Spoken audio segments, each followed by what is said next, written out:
Well, guess what? GE is moving to Boston. I think, did you guys figure that out? We've done a good job of communicating that at least, right? So it's my pleasure to welcome you today in Boston. I'm Deirdre Latour. I'm the Chief Communications Officer at GE, and we have a great program for you today. I want to say a special hello and shout out to our GE employees in Connecticut and the 5,000 plus Massachusetts employees that are watching online. So we wish you could all fit in this room, but we want to say hello to our employees.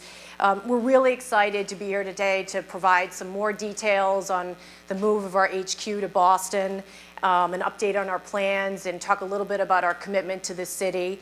So we're very lucky today too, because it's opening day, but the Sox are away, right, Mayor? Because otherwise we'd had half the crowd that we have here today if the Sox were in town, even if it's snowing. So we'll have a few remarks from the stage, and then we'll take some questions from any media that want to ask questions of any of the folks that are all on stage with us. And I also wanted to mention, when you came in, you received an invitation to join what we're calling GE in Boston. It's an app, the GE Boston app, and it's for the community, it's for media, it's for all of you.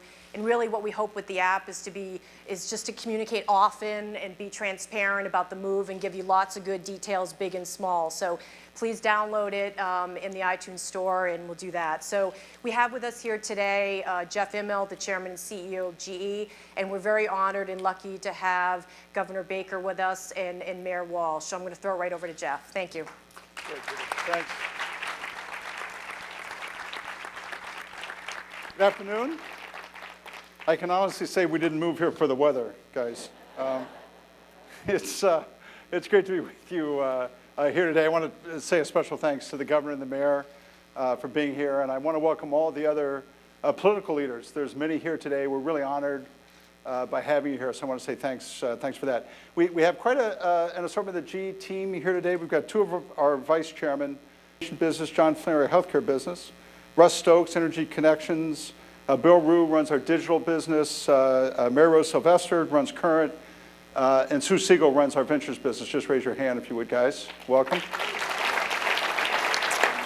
Some of our corporate teams, Susan Peters, HR, Jeff Bornstein, CFO, Matt Cribbins, Investor Relations, Deb Beelam runs the foundation, Alex Dimitrov, our General Counsel, Vic Abate, Chief Technology Officer, and Jack Ryan, our Chief Learning Officer. Welcome to those guys. Raise your hand if you would, guys. And by far, most importantly, three of our board members, Jack Brennan, Andrea Jung, and Susan Hockfield. Please raise your hand, guys. So welcome to all of them. So as you can tell, I want to say again, thanks to the mayor and governor for being here today. It's really an exciting day. I know for GE, I hope for Boston. We're thrilled to be here. It's an honor to be here. And we think this is an exciting chapter for the company and an exciting future for Boston. First and foremost, it's driven a lot about what's going on in the markets. You know, we've always believed that we had to compete. We had to be focused on the future. There's a massive change underway in the way industrial companies have to think of themselves.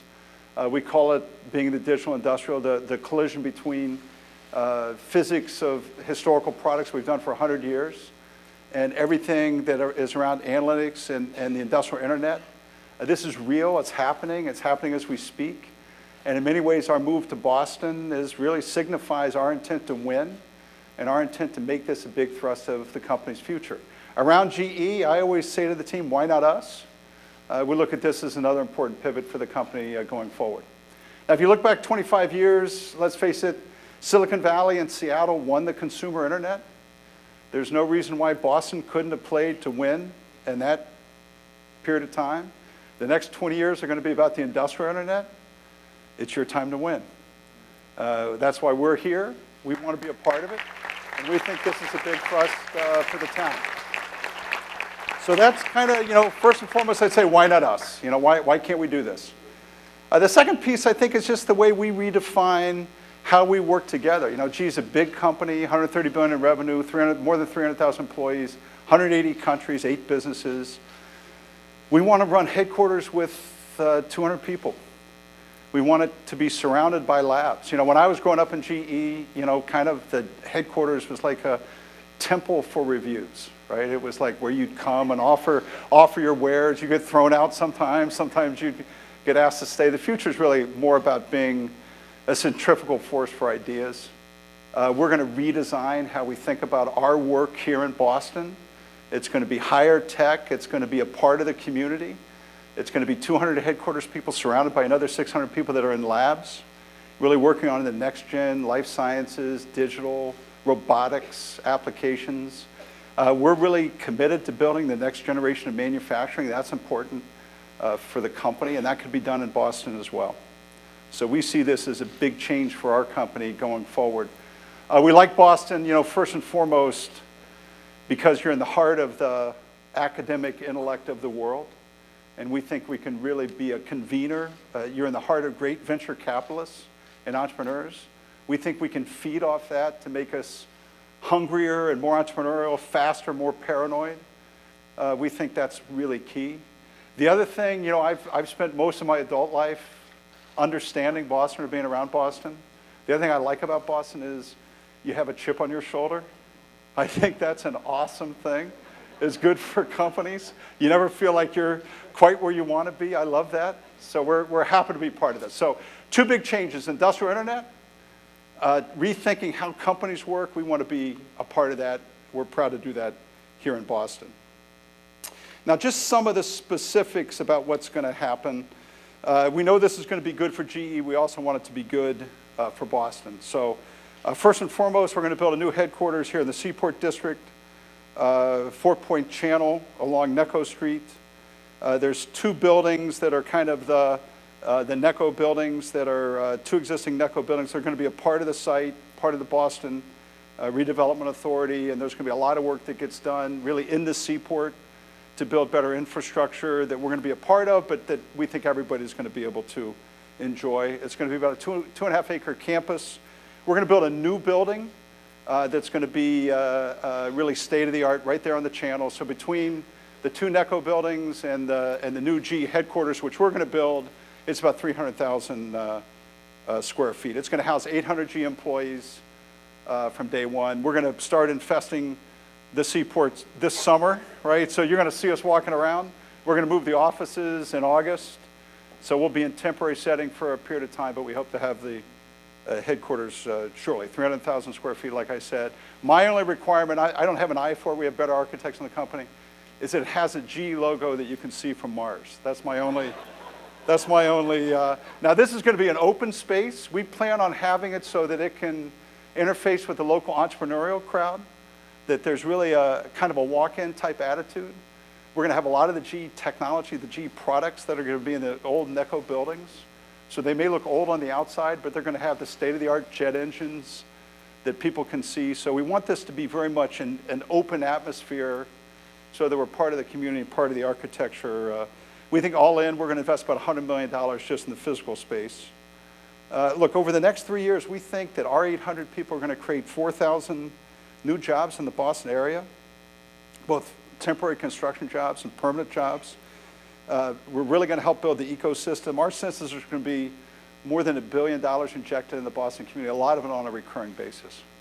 So first and foremost, this is about competitiveness and economics, and we're here to win, we're here to play. So that's a little bit about the architecture, the structure of what we're going to do. Also, traditionally, investing in the community through philanthropy has always been a big part of how GE has done things. We made an announcement today to make a $50 million investment over the next 5 years in Boston. It's really got 3 legs to it. The first one is to the public schools. We've done this over time to invest in the public schools. This is going to have a real eye on, I would say, computer sciences, STEM. I think really encouraging a career lab so that we can help people not just that maybe want to go to college, but also people that want to have a high-tech career once they get out of high school. Those are the kinds of investments that we want to make. We look forward to rolling up our shirt sleeves and working with the superintendent of schools, the mayor, to figure out what's the best way to develop that. But we think this is essential. And like I said, this has been a big part of GE's philanthropy, secondary education for a long time. And this is going to feed into that. Community health has always been an important part for GE in terms of how we've looked at volunteering in the community. This is both technology, training, funding There's something like 22 clinics and 6,000 professionals. And what we've found in other investments like this in places like Houston or New Orleans is that we can set real outcome metrics about hypertension or addictions and work together on how to get that. So we're kind of outcome driven, and both in terms of what we can do in the schools and in the healthcare side, I think that's really important.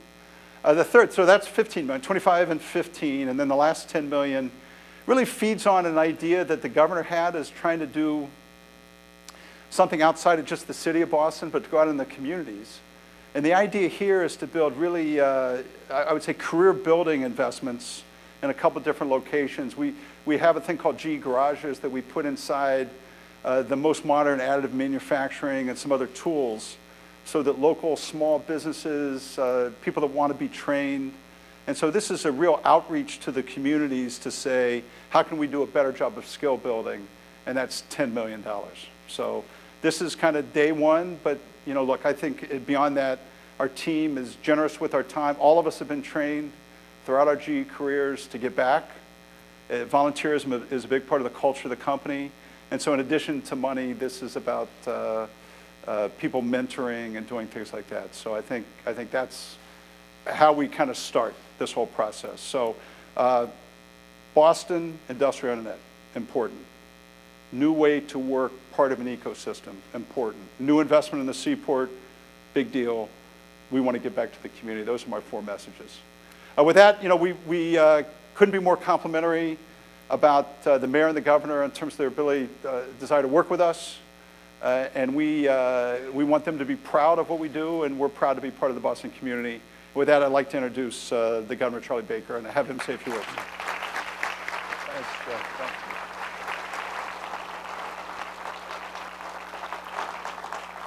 Thanks very much, Jeff. And let me just start, first of all, by saying that you have a wonderful constellation of city and state leaders across a whole variety of important organizations and verticals here today. You've got people from the business community, you've got people from education, you've got people from science, you've got people from state and local government, you've got community leaders. I see some of my former colleagues from the healthcare world and from the community health world as well. And that's just a bit of a statement about how excited we all are to have a company like GE make a decision, a company that could go anywhere it wanted, make the decision to come here to Boston, Massachusetts. I'll leave it up to the mayor to talk a little bit about some of the folks who are here from the city side, but I do want to point out that Lieutenant Governor Karen Polito is here, the Attorney General Maura Healey is here, Linda Dorsina Fori, who you are going to get to know extremely well because she is your state senator, is here. Jay Ash, who I know you've spent a lot of time with, is our economic development secretary. Kristen Lepori, who's our A&F secretary and basically signs off on all the math, so she's really important. And Ron Walker, our labor and workforce development secretary, who spends a lot of time thinking about some of the stuff you were talking about on skill building. And I do see Keith Motley, who's the chancellor of the University of Massachusetts Boston here as well. That's just a very light touch on some of the folks who are represented here today. And as I said, the mayor can speak more to some of the folks on the city side. I tell a joke sometimes when people ask me about what the economic development strategy for Massachusetts is, and I said, well, you create 2 world-class research institutions and then you wait 200 years. I do think the path to today's success is rooted not just in the founding of Harvard and MIT, but of the scores of other educational, healthcare, technology and innovation and research collaboratives that have grown up over the course of the past couple hundred years around here, which has created and nurtured a tremendous ecosystem of innovation and entrepreneurship. Nearly 40% of the Massachusetts workforce works in the innovation economy, so defined. It's the largest percentage of any state in the country in terms of its employed population, and we lead the country in 8 of the so-called 11 sectors that are defined in that way. We also have the largest R&D spend on a per capita basis of any state in the country, and we also have the largest collection of NIH grants on a per GDP basis anywhere in the country as well. I mean, this in many respects is a ground zero state from one end to the other in terms of its commitment to living by its wits and thinking about the next act and what's around the corner and making the investments both intellectually and financially in whatever the next new thing is going to be. I think in many ways we have been pioneers in the commercialization of R&D, and that's also been the backbone and the agents of growth for many of our greatest companies and greatest organizations over the course of the past couple of hundred years. I also think that that spirit is very much alive and well today, as was pointed out in the GE video. We have an extremely forward-thinking economy made up of people who are promoting a new way of thinking about practically everything that we're involved in, and whether it's education or research or business acumen or even public policy. Got to sort of throw that one in, don't you think, Mr. Mayor? A lot of it results in a lot of the future and the promise that made this place so attractive to GE. And I'm only kidding a little bit about the public policy. I mean, the Seaport District is the Seaport District in part because of the decisions that some forward-looking people made to both clean up Boston Harbor, build the third harbor tunnel, extend the Silver Line, and create a whole new neighborhood to be developed, which also happened to be 5 minutes from an airport which over the course of the past 15 years has dramatically expanded its capacity to serve international marketplaces and to become a major player in the hub that is Greater Boston generally. And I also think a lot of what people have done here on the sort of everything from the startup side all the way through to the R&D side, all the way up into the collaborations that exist between many of our for-profit, nonprofit, and educational and business institutions has a lot to do with why we see GE here today making this decision. But I think one of the big differences here is I don't view GE as just another business development win, okay? This is an investment that they are making in the business environment that was developed over the course of time. And in many ways, it is an affirmation of the tireless, innovative, and creative labor of thousands of people that have taken place over. We are sitting right now on the shoulders of 50 years worth of smart thinking and growth and development and collaboration across many fronts to make us the kind of place that a company like this would choose to locate its headquarters for the next 50 years.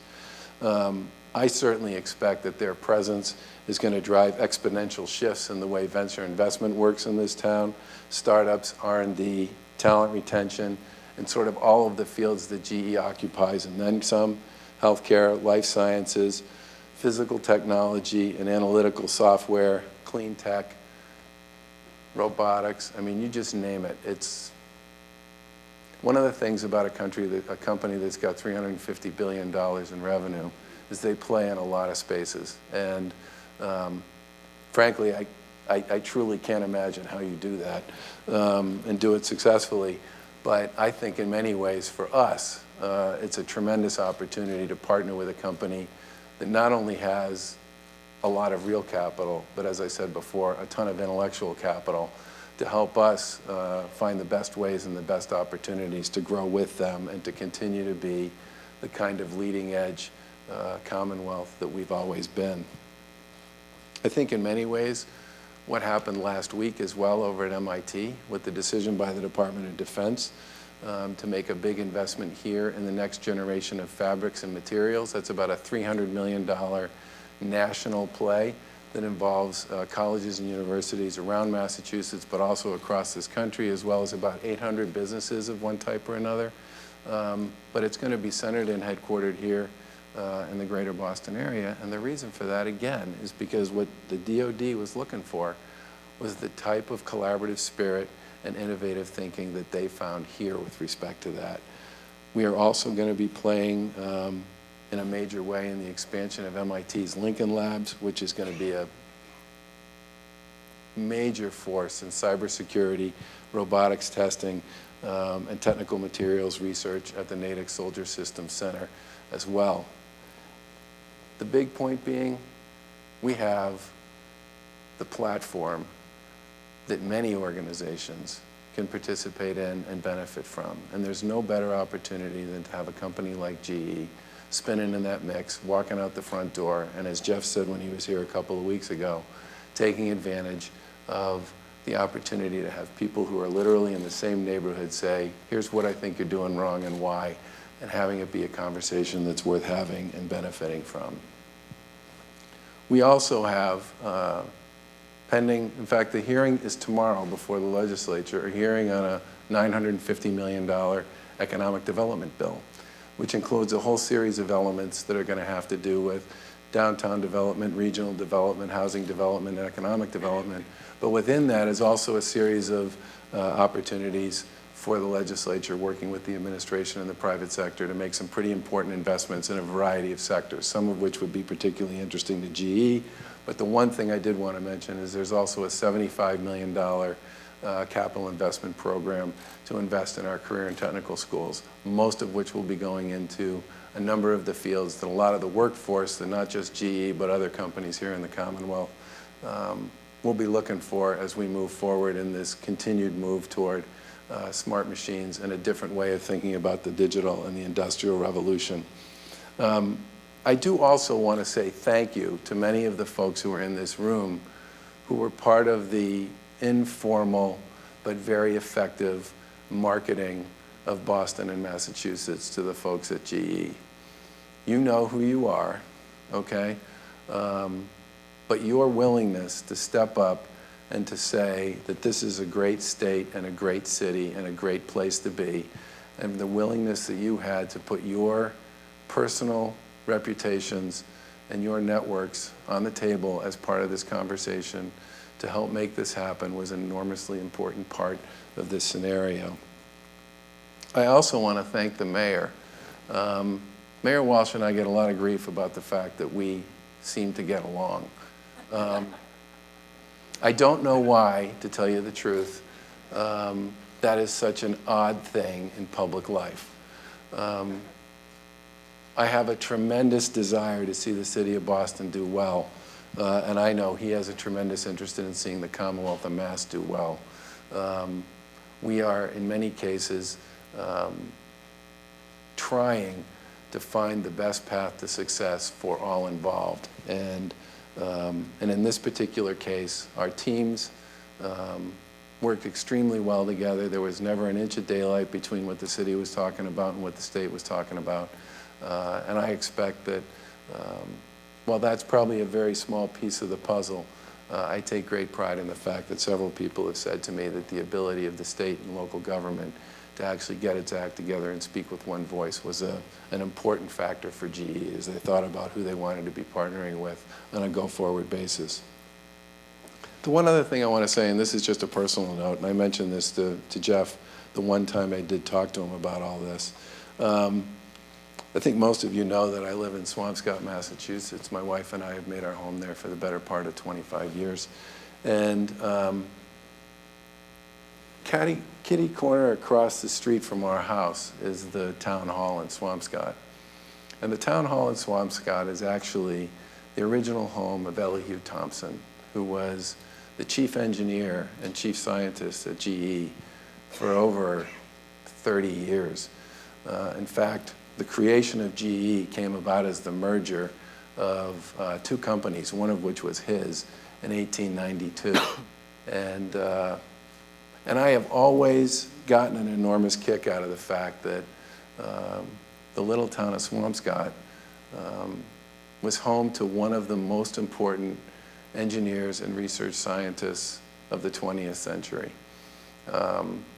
His work, coming right on the heels of a lot of the work of Thomas Edison and others, is actually painted on a wall in the Museum of Science, which has literally every patent of Elihu Thompson, and it's literally an entire wall. And I said to Jeff that I drive by that house at least twice a day, sometimes 3 times a day, and it's a constant reminder to me about what truly makes and has always made Massachusetts great, which is this tremendous capacity to think differently. And I can't tell you how much we're looking forward to having an opportunity to put our strengths and our capabilities together with the strengths and capability of GE to do some really great things economically, but also to do the sort of world-changing stuff that makes this part of the globe a global center in so many ways. Thanks very much.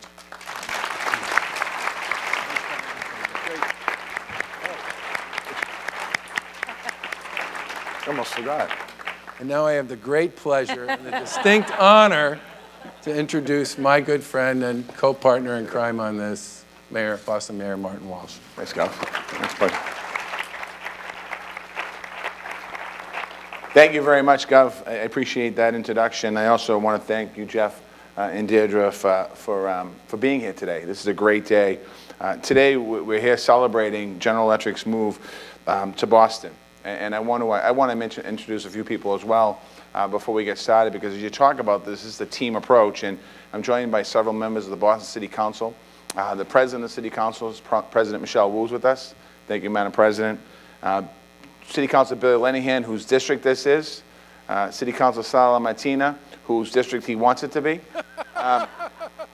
Michael Flaherty was here a few minutes ago. I want to thank Michael's out there scoping out on the property. We're also joined by several members of the administration, Dan Coe, my Chief of Staff, John Barrows, Chief of Economic Development, Laura Ojiri, Chief Communications Officer, Tommy Chang, the Superintendent of our Boston Public Schools, Mike O'Neill, the Chair of our Board for the Boston Public Schools, Commissioner Billy Evans as well from our Boston Police Department. And I know that there are other people in this room, other elected officials. If we didn't see you, I apologize, but want to thank you for being here today. But today we do celebrate. We celebrate more than General Electric coming to Boston. We celebrate a city that's rising to the top of the global innovation economy, a city that makes sure our success lifts up people from all communities. And I want to thank GE, I want to thank Jeff and his team for the great announcement that they made today. Because certainly the leadership of General Electric and the foundation has certainly made an extraordinary commitment to our schools, to our health centers, and to job development. And they probably couldn't have chosen any other areas that could have made a better impact in the city, in the Commonwealth of Massachusetts. You know, high schools are the first things we thought of when we heard GE was moving to our city. Literally the first thing that we thought of. We're redesigning our new high school process right now, focused on a 21st century learning experience for our kids. We're also revamping and expanding our Adopt a School program to encourage innovation that I spoke about, the Chamber of Commerce breakfast. GE has certainly come in with creative and ambitious ideas, and we're excited to see where they're going to lead. What we already know is that the pledge of genius and meaningful corporate citizenship that GE has said. And Jeff, the first time I spoke to him, wasn't talking about bringing the company to Boston. He was talking about what they do, and he's excited talking about how the employees of General Electric get involved in the community, get involved in the process, get involved in schools and health centers. And he said, our people really, that's what he talked about. And that's what when I started to ask questions about GE's involvement in other cities around America, that's what comes back. It's not about producing jobs, thousands of jobs for people. It's about their philanthropic efforts, both in financial philanthropic efforts, but as well as people. GE will have outstanding new partners in our students and our teachers, and they will get back as much as they give in with these relationships. Our high school students in Boston have talent, heart, and limitless potential. GE will help connect the potential to the global economy, not just through technology, but through mentoring and career pathways. Something that's so important for us in the city of Boston, to give our young people the opportunity to understand that there's a world beyond the city of Boston. And that's what General Electric's going to do. And we talked about the $25 million that's going to go into our schools, and I'm pleased to announce that Madison Park High School will be a special focus of this partnership. From early on,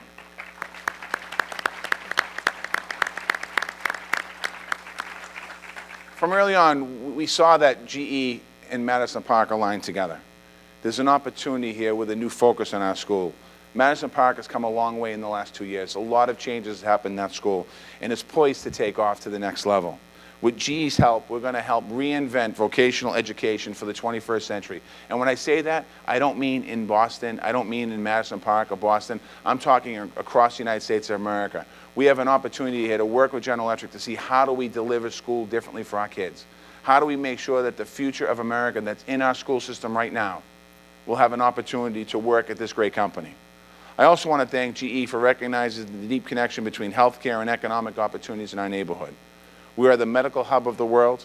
Medical technology is taking off at all new levels. As the governor mentioned, we have in this room right now many of our directors of our health centers in this city that do so much in our different neighborhoods. And I want to thank them for being here. But again, Jeff, I want to thank you for that commitment and for your entire board.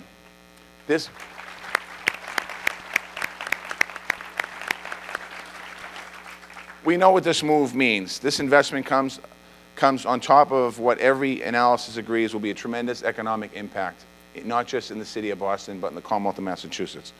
Those 800 jobs that Jeff spoke about will create many more again across industries and across our regional economy. When Jeff talked about 4,000 jobs coming to this region, we can probably look at even more because we're already hearing it in our Office of Economic Development of companies that want to come to this city because what did General Electric come here for? Why are they here? We want to be near them. So that spinoff is going to be absolutely incredible. It's going to boost the charitable giving and the tax revenues. And far beyond the direct effects, GE will strengthen our position for a global hub of innovation. It's going to forge new partnerships with universities. And Keith Motley was mentioned, we have Suffolk here, we have BU here, we have BC here, we have MIT here, we have Northeastern here, and those are only the colleges that I see already. So when you start to see those collections, it's also going to help us attract more talent and capital here, and it's also going to allow us the opportunity to keep our talent in the city of Boston. One of the things that we did when we first came in, we started looking at our graduate schools and we started seeing what percentage of our kids are actually staying in the city of Boston. And we found out that about 10% in some of our graduate schools decide to stay in the Boston area, the Massachusetts area, and the other 90% go around the country. Well, we want to be able to keep that talent here in the city of Boston. So the new campus will have a huge impact on innovation, business recruitment, on public space, and particularly on city revenues. I want to make this point very clear. Property tax revenue will be significantly greater than it currently is at that site. Even with the incentives that we're providing and that have been written about, these have been warehouses for many years with limited productivity and taxes in the low six figures. They were not moving forward until General Electric knocked on our door. Now they're going to be 21st century offices and a world-class innovation spaces. In particular, the lease arrangement is a defined net positive for our city. GE will pay to renovate 2 buildings on Necco Street. They will pay operation and maintenance costs as well, which usually are covered by the owner.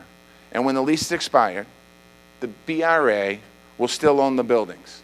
So it's a long-lasting positive for our city. Now, I'm not saying I want them to move out when the lease is up. So anytime you want to renegotiate an extension of that lease, we'll talk about it. But it's an important aspect to understand. So we celebrate today for a number of reasons. We celebrate GE's generous contribution to the community and investments. We celebrate a new sign of our city's progress. We celebrate public space improvements that will bring revitalization and access to our waterfront. We celebrate many years of new revenue that we can fund to build new parks, schools, and everything that we need to be a strong community. We want to make this partnership a model for socially responsible economic development. And other companies look at forward-looking at GE here, they'll see more than a workspace or infrastructure. They'll see in Boston, you join a community. That's a real advantage for our companies that want to grow in a sustainable way. And it's an essential for a city that's committed to the success of all its residents.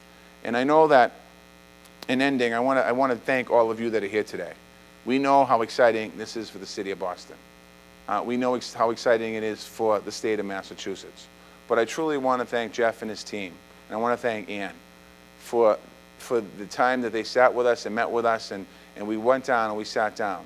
And Boston has done an awful lot in its very short history. But when you think about the future of Boston is unlimited.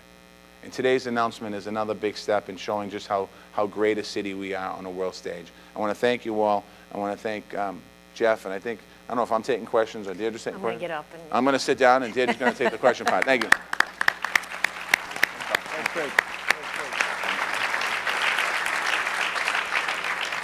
Thank you, Mayor, and thank you, Governor, very much. So if there are any questions, I think we're going to pass microphones, and just raise your hand and let us know from what outlet you're from. Do we have a mic in the front? We can start in the front.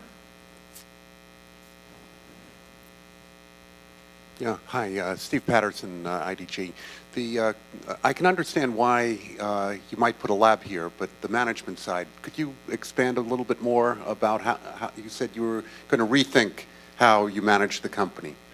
Again, I think the notion was that we wanted to be closer to places that had a stronger technical foundation where literally you could walk out your doors any given day, or more importantly have entrepreneurs and venture capitalists who are really part of this ecosystem that you were in.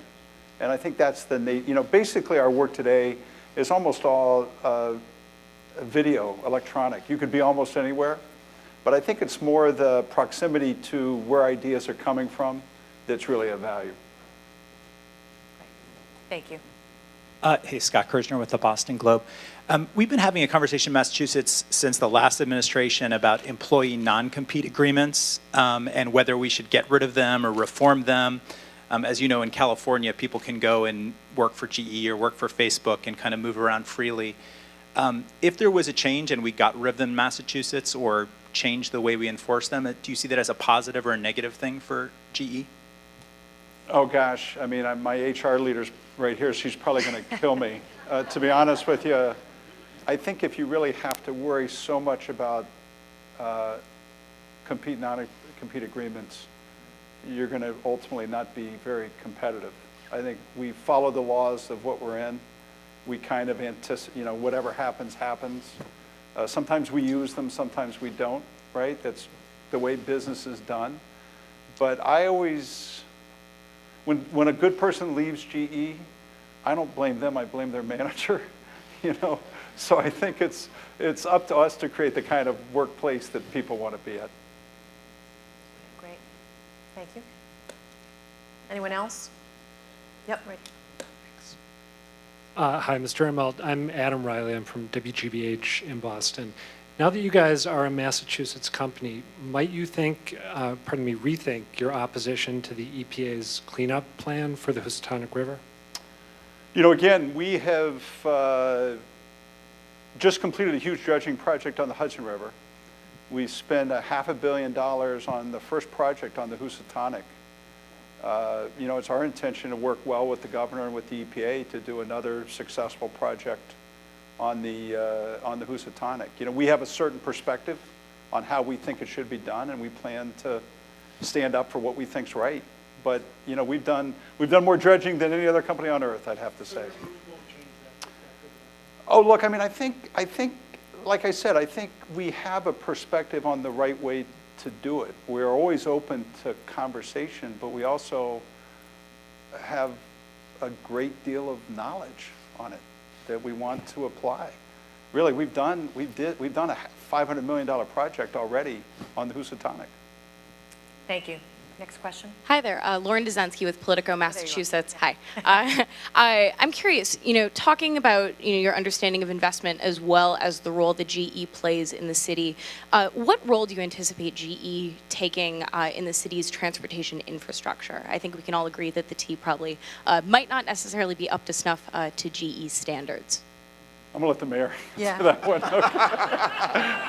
Thank you very much, Jeff. The last time I took the T was like 1982, so I'll let the mayor have Well, I can tell you that knowledge. the train you rode on is still on the system today.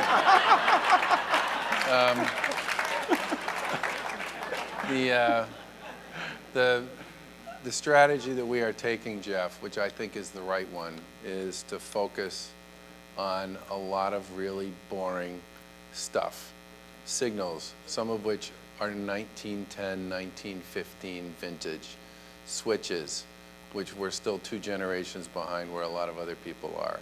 Power systems, track infrastructure, what I call the core system, which has been badly neglected for a long period of time and represents about 50% of all the issues we ever have with respect to reliability. This past year, we made the single biggest investment that's been made in the core system in the last 10 years. The year coming up, we're going to make the biggest investment. The year after that, it will be the biggest investment. And believe me, we know this is a key issue for the region economically, and it has our full attention. And we're also in the city working with the state on the MBTA, but also working using technology, the Waze app, to reduce traffic in the South Boston waterfront in certain intersections by 18%. We're looking at rebuilding at some point the Northern Avenue Bridge, but once you build the bridge, you have to look at the surface artery. So there's a lot that we're looking at. We're master planning, working very closely with the state and Massport, particularly on the waterfront area, but also looking in the downtown area. So I think that I think technology plays a big role, and I think that GE probably could be very helpful to us with some ideas in technology, what we've already started done with the. I got my order book out here, guys. By the way, what I'm really interested in is some really smart engineers who can help us think about how to do a better job with cost estimation and a few things like that. We got them. So this is a perfect marriage here for helping the city. Okay, next question. Hi, I'm Catherine Carlock with the Boston Business Journal. GE, we're obviously glad that you're here, but you are also leaving a headquarters in Connecticut and have also left headquarters in Schenectady and other places. And so I'm wondering if you can just expound a little on what is GE's long-term commitment to Boston? How long do you envision GE being here? So we're almost 140 years old as a company. We were in Connecticut for like 45 years. We're still in Schenectady, but we've got a huge operation, both in our global research centers in Niskayuna, and we still have maybe New York State's biggest manufacturing operation in Schenectady. So we've been there. Again, we're never callous about the way we think about this. We still have a big and we'll have a big operation in Connecticut. We felt like, on behalf of our investors and employees and customers, that this move was essential to get us positioned for the 21st century. So, look, Lynn is a 100-year-old factory. Go out and tell me how many 100-year-old factories you find. Not many. So we've got pretty good staying power. In the front here, second row, right there, yeah. Thank you. Andy Metzger from the State House News Service. Would a potential move by the legislature, it's under consideration and it might go to voters, to add a 4% surtax on incomes over $1 million have any bearing on your decision to live here or other executives at GE or GE's staying in? Of course not. None of us earn that, none of us earn that much money anyhow, so. Oh, that's over $1 million with an M. Did I say? Look, I think yeah. Whatever happens, and will impact us just like it impacts everybody else. Really, I think, believe it or not, most days, what we think about is how we can sell more jet engines and gas turbines, and we let the rest of the chips fall where they may. So I think it's up to the mayor and the governor to make the city and state as competitive as it can possibly be. I think they've done a good job so far, and we've followed the rules that everybody else follows. Another question? Yep. Hi, I'm Adam Vaccaro at Boston.com. This is a question for the governor and mayor primarily, but I'm just curious what, looking like 5, 10, 15 years down the road, how would this be deemed a success or potentially not? What are the metrics to say that this went well? I can't speak for the mayor on that. I guess what I would say is I do buy the notion that there's tremendous partnership opportunity here. We have dozens of research and development operations of every shape and size. We have accelerators and incubators, but we also have some big machines like the Broad Institute and some others.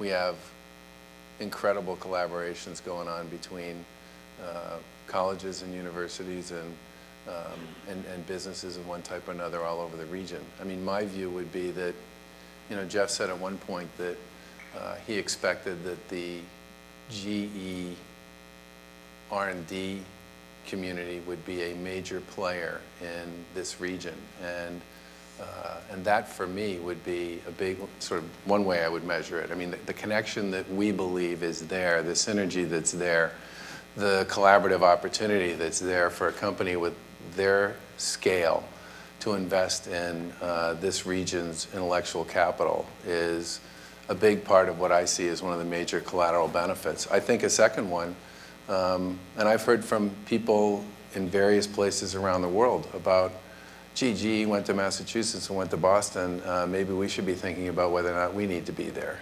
I fully expect that you'll see companies that will come here that will just want to be here because GE is here. And I think and I guess the other thing I would say is I would want GE to be, and when I think about a company like GE in a place like Boston, Massachusetts, I think they have the potential to be a major player in a lot of sort of thinking about all kinds of stuff, whether you're talking about the MBTA or you're talking about sort of how we maximize the potential and the success of our academic institutions and our business community around here. I mean, to me, those are kind of three big ones. I mean, I get the fact that there are going to be 800 jobs here, but they already have 5,000 jobs here, and I fully expect those numbers are going to keep getting bigger over time.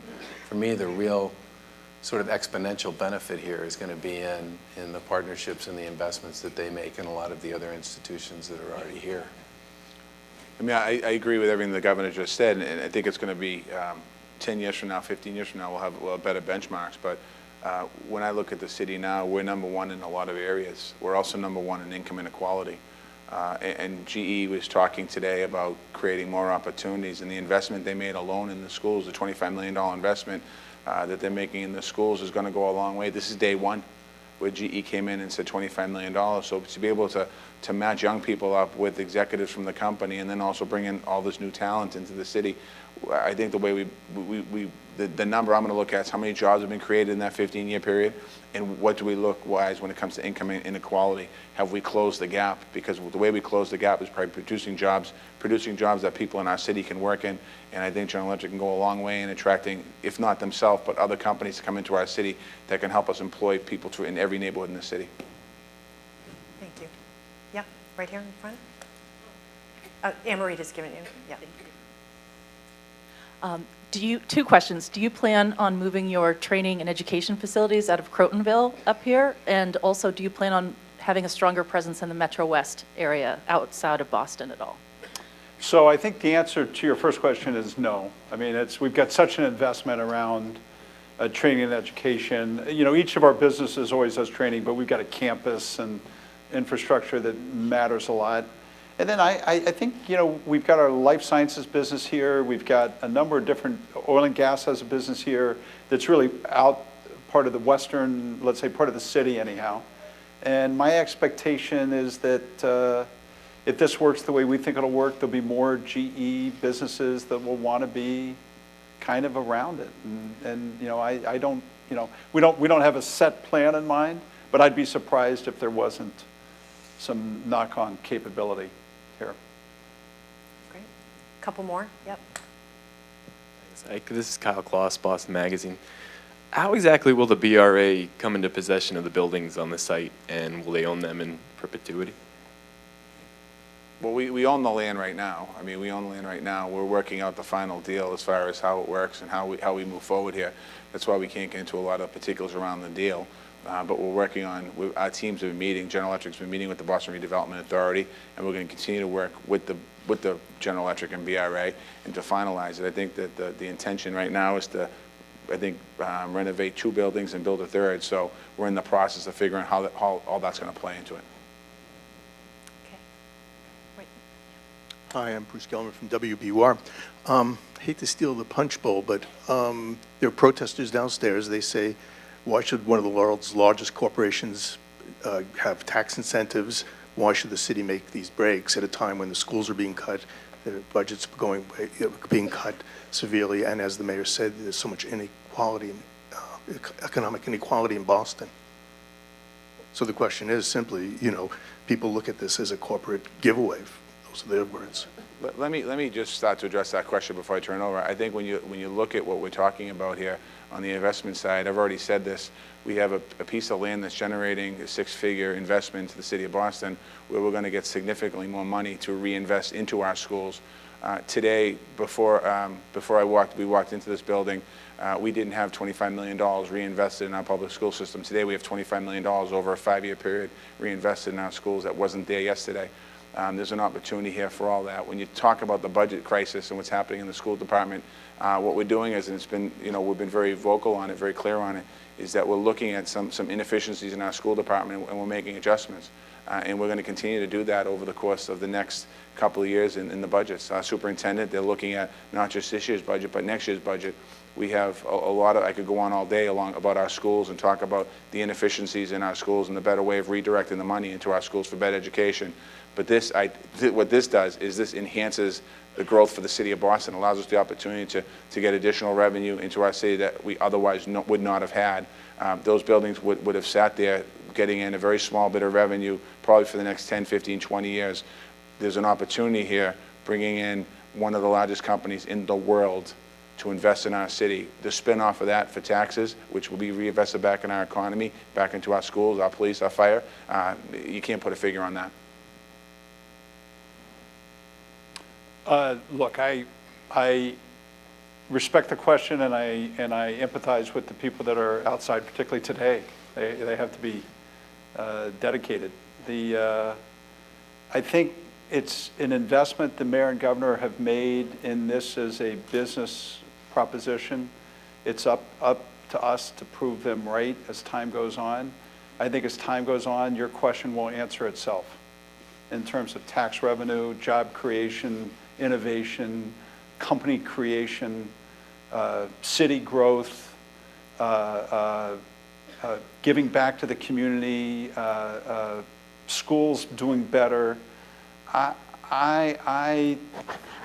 think they took a bet on the GE team. My colleagues and myself are going to be dedicated to prove them right. And that's the best I can, and I'm convinced everybody in this room will see it in 1,000 different ways as time goes on. Okay, one last one, closing. This is for Mr. Immelt. Would you have come here but for the incentives offered by the city and the state? Look, it's always a combination of activities. I think the ecosystem in Boston is attractive. I think the ability for us to distinguish ourselves is really attractive. The culture of the city is great. The schools are awesome. And the fact that there were dealing with serious people that wanted to reinvest back in themselves, had enough, a mayor and governor that had enough self-confidence that they were willing to invest in themselves, that's quite attractive. So the combination of all those things, I think, made Boston the best pick for our employees, our investors, and our customers. You know, the one thing I would add to that is, well, 2 points. The first is the vast majority of the investment that we're making, the city and the state, is all in what I would describe platform and infrastructure. GE is building their own building and they're paying for it. And in many of the deals that I know they were offered, went way, way, way, way, way beyond that in terms of what other people were willing to put on the table. You know, big price tags per job, big price tags for all kinds of stuff. We stayed away from that and stuck to what we thought was the right knitting, which is how do we help them make the infrastructure piece work in a way that works ultimately for the city and for the state. The second thing I would say is they are still in Schenectady in a big way, and I know that because my son goes to Union. They are 40 years in Connecticut, 100 years in Lynn. I've lived on the North Shore for a long period of time, and I have a lot of connections to a lot of people who are attached to GE there. This is not a decision that was made lightly, and it's one where I think, I can't speak for sure to this. I'd be interested in hearing Jeff's thoughts on it. I think the fact that they picked Boston was a big surprise to a lot of people. And what that said to me was, first of all, they really do admire the opportunity to collaborate and to do great things with a lot of the people and the organizations and the intellectual capital that's already here. But it also said to me that if they were going to make a big decision that they were going to own for a very long period of time, they wanted it to be in a place where they felt they could grow with them. And I think this decision, by all accounts, appears to be very multifactorial to me. Hey, Governor, it's April 4th and it's snowing, so we This had a is bigger spring in vision. New England, we had a bigger bud. vision for the city than Yeah. than just Look, our the obvious things. Our winter resiliency plan limited the amount of snow in this region to about 30 inches this year, and I'm enormously proud of that fact. I think that's a good note to end on. So thank you very much for coming, and we look forward to celebrating with you. The GE team was over here. We're super excited, and we look forward to talking with all of you, and thank you very much. Thanks, Thank you to the everybody, for governor. coming. Thank you very much. Thanks.